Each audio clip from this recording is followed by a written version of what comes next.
your EVS class. How are you children? I hope you are fit and fine. So children, we will start today's EVS class with the discussion of the password. Our password for today is nomads. What is the meaning of this word? Hindi में हम इसे खाना बदोश कह सकते हैं.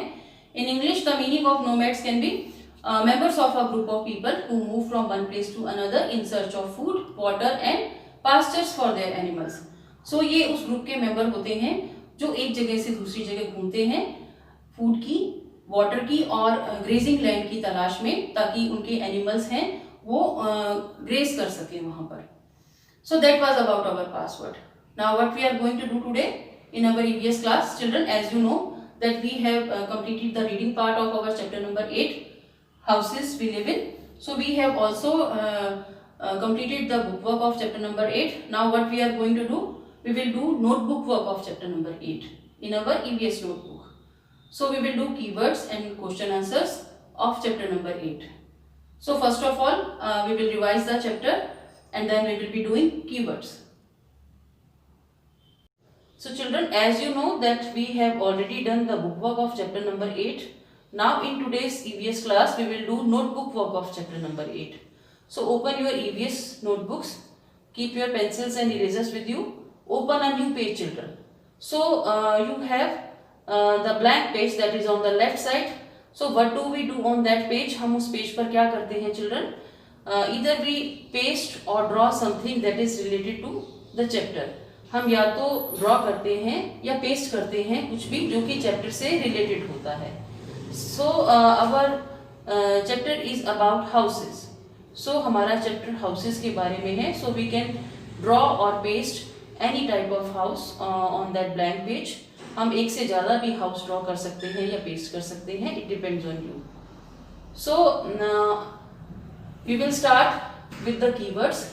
So first of all, on the right side page, write all the details like classwork. Today's date, that is 25th of August. In the first line, you will write number of the chapter, that is chapter number 8. In the second line, you will write name of the chapter, that is houses we live in. In the third line, you will write the heading, that is keywords. From the fourth line, we will start writing the keywords. First keyword is weather, WEATHER, weather. Weather क्या है children? मौसम है. इसे हिंदी में मौसम कहते हैं. But is whether. Weather क्या है? ये एक एटमॉस्फेयर का जो ये एटमॉस्फेयर का एक स्टेट है. सो वेदर जब क्लाइमेट काफी समय तक एक ही जैसा रहता है तो हम उसे वेदर बोलते हैं. So the first keyword is WEATHER, weather. So as you know that our house protect us from bad weather. हमारा हाउस हमें बैड वेदर से प्रोटेक्ट करता है. At number 2, THIEVES, thieves. ये थीफ का प्लूरल है चिल्ड्रन.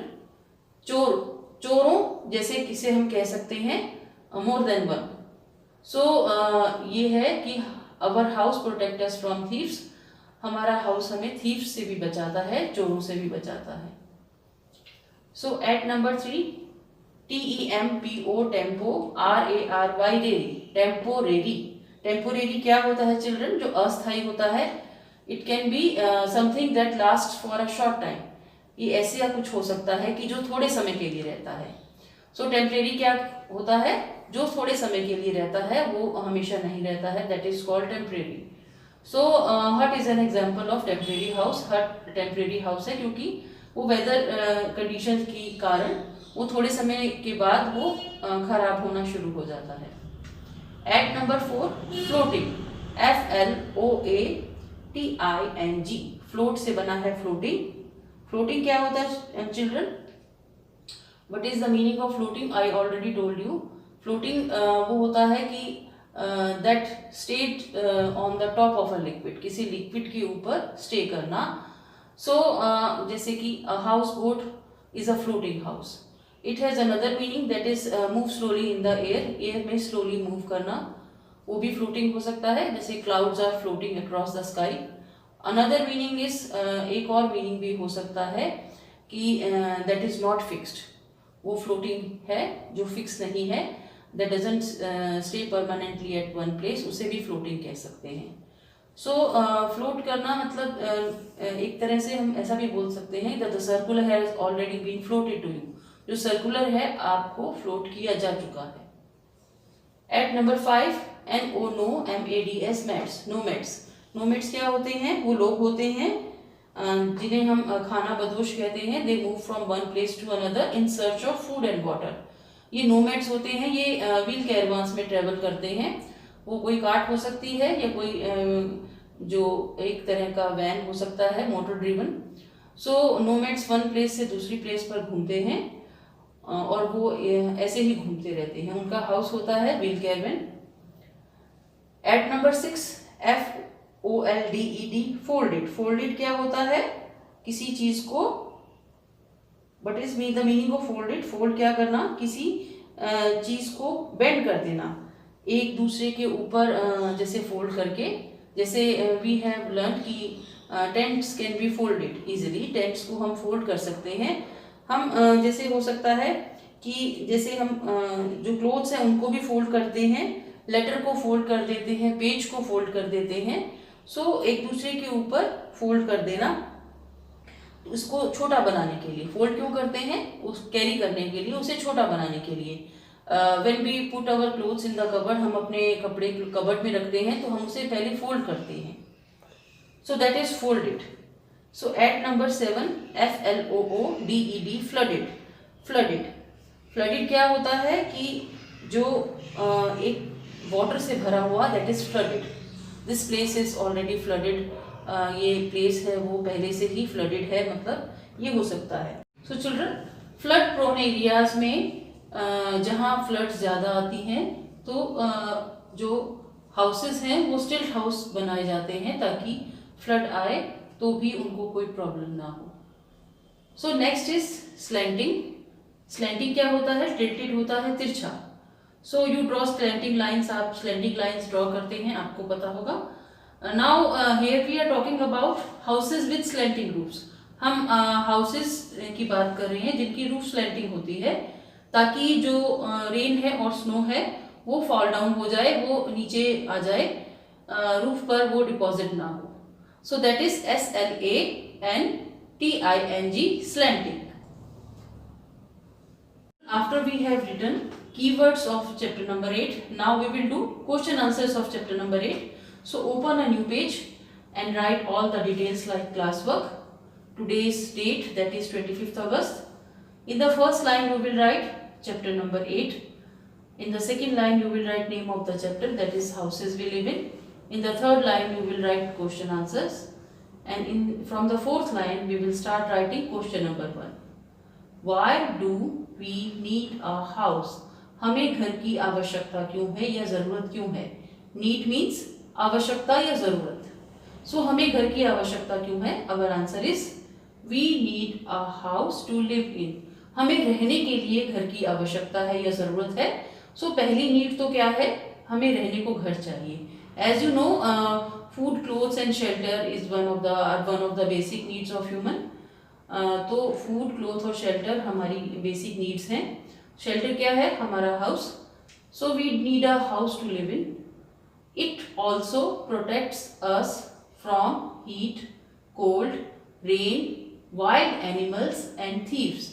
इट किसके लिए यूज किया गया है चिल्ड्रन? हाउस के लिए, कि हाउस हमें प्रोटेक्ट करता है, हमारा बचाव करता है या हमारी रक्षा करता है. किससे करता है? हीट, गर्मी से. कोल्ड मतलब सर्दी. रेन मीन्स बारिश. वाइल्ड एनिमल्स जंगली जानवर. एंड थीव्स चोरों से. सो हमारा घर हमारी रक्षा करता है या हमें बचाता है heat, cold, rain, wild animals and thieves से. So children, this is the plural of thief. Singular word क्या है? थीफ. THIEF, thief. थीफ मतलब एक चोर. और when we are talking about more than one, then we will write thieves. सो यहाँ वो rule apply होगा. जो नाउन वर्ड है THIEF, उसके एंड में F है. सो हम F को रिमूव करेंगे और VES ऐड कर देंगे. सो THIE बचता है हमारे पास after removing F. So VES हम ऐड करेंगे, देन प्लूरल हो जाएगा thieves. So why do we need a house? हमें हाउस क्यों चाहिए? We need a house to live in. Full stop. It also protects us from heat, cold, rain, wild animals and thieves. So children, after we have written question number 1 and its answer, we will leave a line and then we will start question number 2. Question number 2 is, what is a temporary house? एक temporary house क्या है, क्या होता है? Temporary means अस्थाई. What is the meaning of temporary? Something that lasts for a short time. So जो थोड़े समय के लिए रहता है वो temporary होता है. We are talking about temporary house. हम temporary house की बात कर रहे हैं. तो temporary house क्या हो सकता है? Our question is this.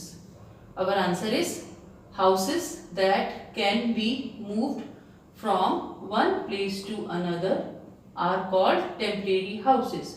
ऐसे houses जिन्हें मूव किया जा सकता है या ले जाया जा सकता है एक जगह से दूसरी जगह, वो क्या कहलाते हैं?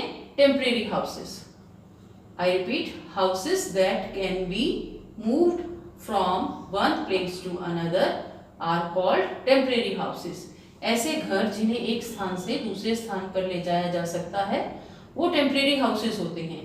So can you name few temporary houses?